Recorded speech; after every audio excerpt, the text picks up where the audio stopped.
presenta la información del Mundial. Librería y kiosco Cale, Avenida Mataldi 841, Bella Vista. Teléfono 11 23 88 31 83. Carnicería Támara, Tucumán 799, Bella Vista. Teléfono 11 46 68 45 11. Centro de Estética Silvia Di Benedetto, Avenida Mataldi 998, Bella Vista. WhatsApp 11 37 86 8503. Pao Sublimación, impresión digital. WhatsApp 11 36 10 70 74. Mundial 2026. Ahora cobertura exclusiva. Ahora te contamos el resumen de la fecha anterior. Buenos partidos el martes en el partido inaugural del Grupo I. La selección de Francia cumplió con los pronósticos al imponerse con autoridad por 3-1 ante Senegal en el estadio Nueva York de Nueva Jersey.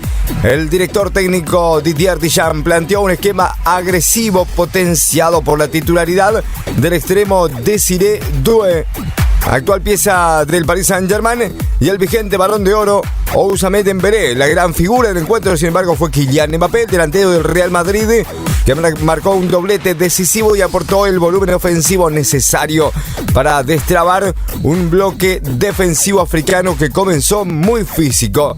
El tercer tanto para los galos fue del joven extremo Bradley Barcola, también del registro del Paris Saint-Germain. Con esta victoria, Francia no solamente sumó 3 puntos claves en una zona compleja, sino que además Mbappé alcanzó un hito histórico al transformarse en el máximo anotador de la historia de los Blues en Copas del Mundo. La jornada continuó en el estadio de Boston en una contundente victoria de Noruega por 4-1 sobre Irak. Un resultado histórico al tratarse del mayor margen del triunfo noruego en una cita internacional. El encuentro marcó además el esperado debut mundialista de Erling Haaland, el lateral delantero centro del Manchester City, quien no decepcionó a las expectativas periodísticas y facturó con un doblete en la primera mitad. El capitán Martin Degaard, mediocampista creativo y referente del Arsenal de Londres, manejó los hilos del partido con una precisión quirúrgica, asistido por las proyecciones del lateral Julian Ryerson, jugador consolidado en el Borussia Dortmund.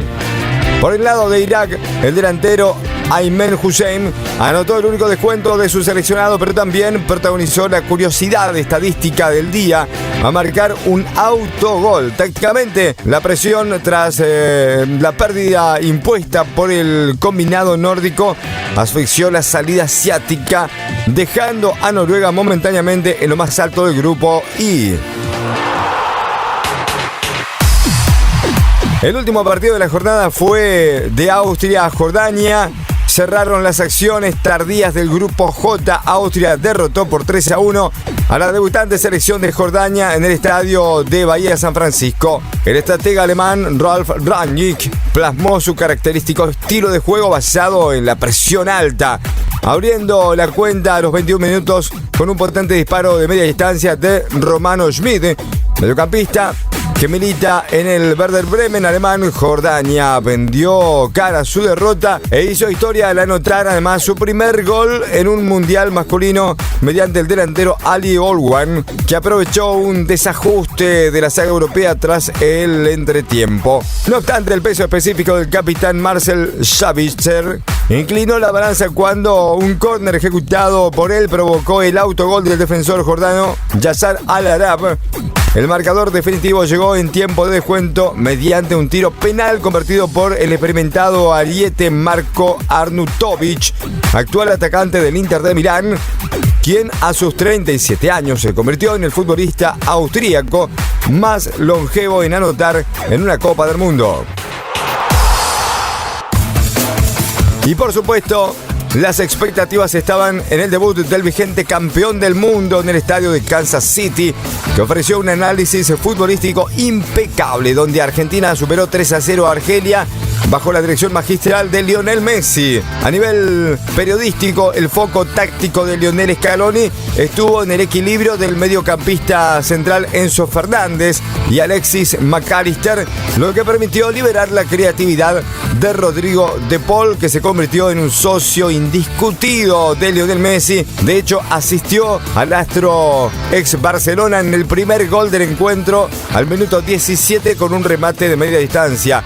Argelia, dirigido técnicamente con un esquema replegado 4-3-3, sorprendió al dejar en el banco de suplentes a su máxima figura, el histórico Riyad Mahrez. Confió un poco en el arquero Lucas Zidane, hijo del mítico Zinedine Zidane, y tuvo una actuación sacrificada ante el constante asedio albiceleste. El segundo gol llegó a la hora del juego, cuando el capitán argentino capturó un rebote en el área chica tras un remate potente de Alexis McAllister, que Zidane no pudo contener, y el triplete definitivo lo selló al minuto 76 gracias a una habilitación del ingresado Nicolás González, que Messi colocó al segundo poste del arquero. Nada que reprochar para el arquero de Argelia.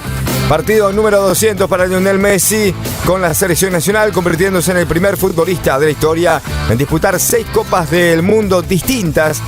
Y además, con este hat-trick histórico, el primero de su carrera en citas mundialistas, el astro, que actualmente defiende los colores del Inter de Miami, llegó a los 16 goles en los mundiales, igualando la mítica línea del alemán Miroslav Klose como máximo goleador de todos los tiempos en este torneo.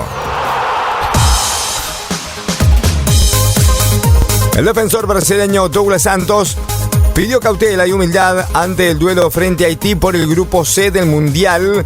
En conferencia de prensa remarcó que no debe subestimar al rival y que la verde amarela tiene que sostener la intensidad para evitar sorpresas. No podemos tener la soberbia de pensar que como es Haití vamos a golear, señaló, valorando la fortaleza física y el rendimiento mostrado por los caribeños en su debut frente a Escocia. La Federación Iraní, en coordinación con la FIFA, resolvió de manera urgente el problema migratorio de Mahdi Torabi, cuyo visado de entrada única a los Estados Unidos había vencido tras el partido frente a Nueva Zelanda. El mediocampista recibió un nuevo documento de múltiple entrada emitido en tiempo récord, lo que le va a permitir viajar sin inconvenientes junto al plantel y estar disponible para el resto del Mundial.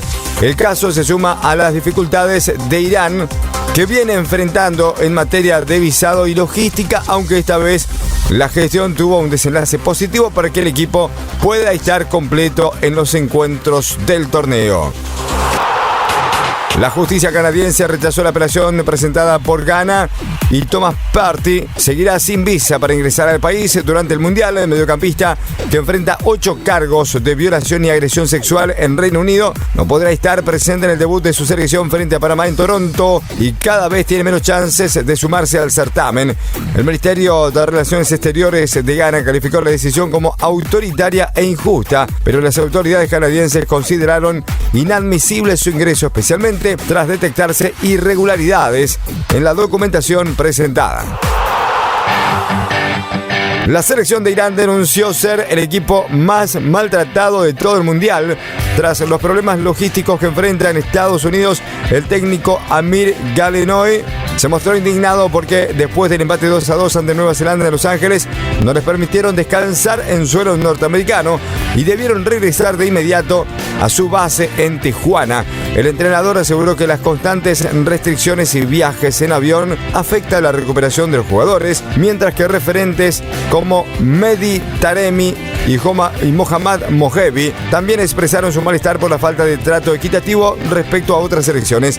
La situación refleja las tensiones políticas que rodean la participación de Irán en este torneo del mundo y suma un nuevo capítulo a las dificultades que arrastran desde el inicio de la Copa del Mundo.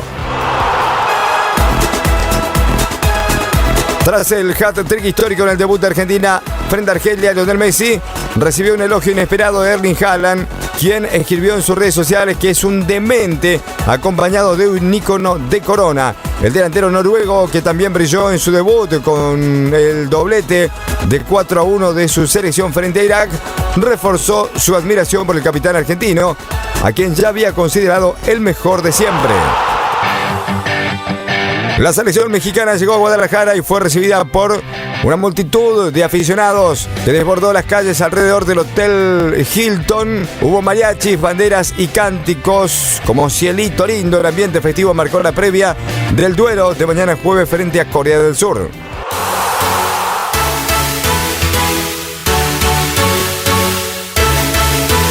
Miércoles 17 de junio marca el cierre definitivo de la primera fecha de la fase de grupos con el estreno de las zonas K y L.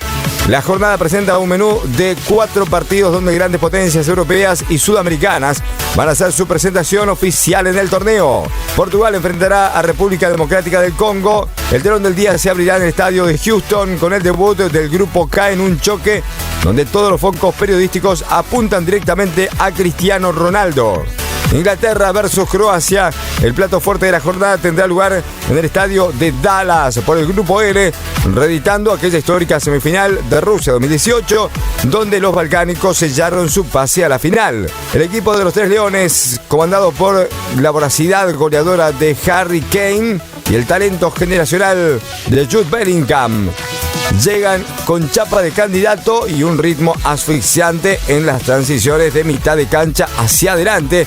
Será un partidazo. Ghana enfrentará a Panamá. Las acciones continuarán en territorio canadiense, específicamente en el estadio de Toronto, para completar la actividad del grupo L.